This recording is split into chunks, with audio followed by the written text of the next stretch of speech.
a handful of card drafting, some beautiful Irish art, just a pinch of chess, and a whole bag of area control.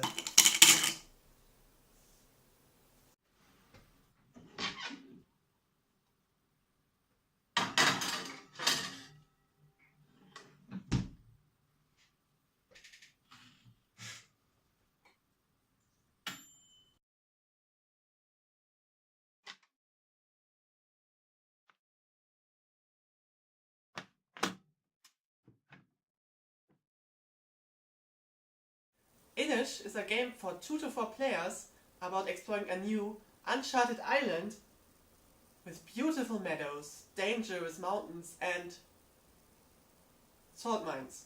You get to be the chieftain of the salt mines in this game, and that is a good thing. You're all trying to unite the other clans under your control to become queen. Now actually this manual here says that you become king, but this box art here says that you become queen. And I'm not going to disagree with that box art. So, how do you actually get to be queen of this island? There are 3 victory conditions you can meet. The first one is simply exploring the island and being present in 6 territories total. The second one is being present in territories with 6 of these sanctuaries. And the last one is being chieftain over 6 other clans. A chieftain is when you control a territory by having more clans than any of your opponents in that territory. Meeting any of those 3 victory conditions will make you the queen and the winner of this game. Okay, that sounds simple enough, but how do I actually get to these victory conditions? How do I move around? How do I fight? You play these green action cards here. They let you craft sanctuaries, they let you explore the islands and lay new tiles. They let you move around your clans, or they can even let you spawn more clans. How they appear though is another question. Maybe it's portals. Irish mythology has them, right? Yeah, okay, but which of these cards do I get? That's where card drafting comes in. Every round you get to draft all the cards first. You do that by choosing one card you definitely want to keep, then handing the other ones over. Repeat that a few times and then you have all the cards you will need. Oh, this way you can really think about all the options you want to have and all the options you cannot allow your opponents to have. This is good. I like it.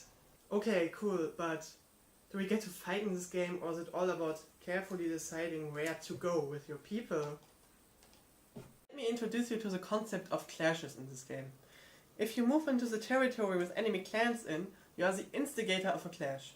Now both of you get to decide if they want to fight.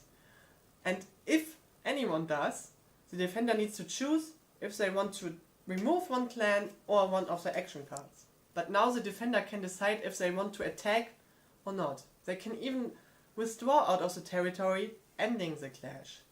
Sometimes you get to mutually beneficial agreements without any bloodshed. Maybe it's better for you, but at least nobody has died, right? Now, these are amazing. They allow me to break the rules and let me do some fun combos. If I wanted to get control of this territory with these sanctuaries here, but my action cards wouldn't let me do that, I can use the epic tail cards. So, first I play the festival, which lets me put the festival token in one of my clans here. And now I play the Morrigan, which lets me initiate a clash here, but choose the instigator. And if I choose green, they need to remove one of their clans due to the festival happening. Why? Well, maybe they knocked themselves out because they were drunk.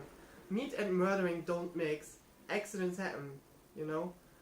And now I'm chieftain of this territory, and the festival secures my position. Oh, and they might even let you break the game too.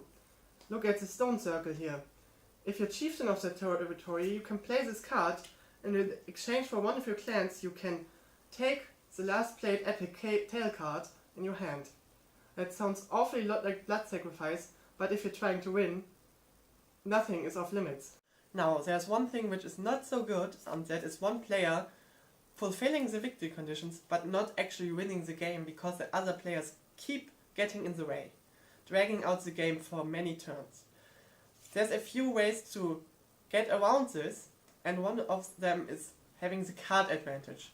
That is you passing the turn, the other players hopefully not noticing what you're up to, and then when they are out of action cards, you get to play your action cards all in a row. And that will hopefully lead you to victory. But if we ever had such a situation, couldn't we just declare the player who put up the best fight the winner? It would be in the spirit of the game. We are all Irish after all, and we don't really want to fight forever. Now, for who is this game for? For everyone. The rules are as simple as Settlers of Catan, and these cards here will make everyone feel like they have an amazing turn at least some of the time. And it's technically not a war game either, because you're essentially just trying to get along better by having a queen. In this case, monarchy rules. But at the same time, you can take it as seriously as you want to. Especially in a two-player game, it becomes chess-like. Since you have drafted all the cards in the beginning, you know most of your opponent's options and can calculate accordingly. But when the red cards come into play, you might want to be careful.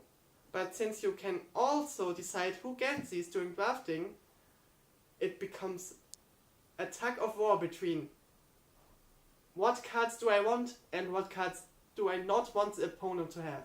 It is really good and it's full of possibilities. You can play it again and again and again. I rated it's an amazing out of 10 and you should go play it. I have a lot of fun with it. Thank you for watching.